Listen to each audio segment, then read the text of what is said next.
اور سینیٹر عرفان صدیقی کا کہنا ہے کہ پی ٹی آئی کا آئینی تقاضوں اور جمہوری روایات سے کوئی تعلق نہیں ہے۔ اپوزیشن پارٹی سے کیسی مفاہمت کہ ان کے ارکان کو حلف اٹھانے سے روکا جا رہا ہے۔ یہی غیر آئینی رویہ بانی پی ٹی آئی نے عدم اعتماد سے بچنے کے لیے اپنایا تھا۔ قاسم سوری اور عارف الوی کے ذریعے غیر آئینی اقدامات کیے گئے۔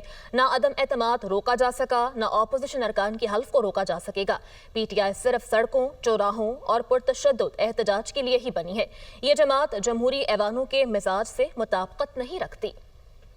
اور سینیٹر عرفان صدیقی کا کہنا ہے کہ پی ٹی آئی کا آئینی تقاضوں اور جمہوری روایات سے کوئی تعلق نہیں ہے۔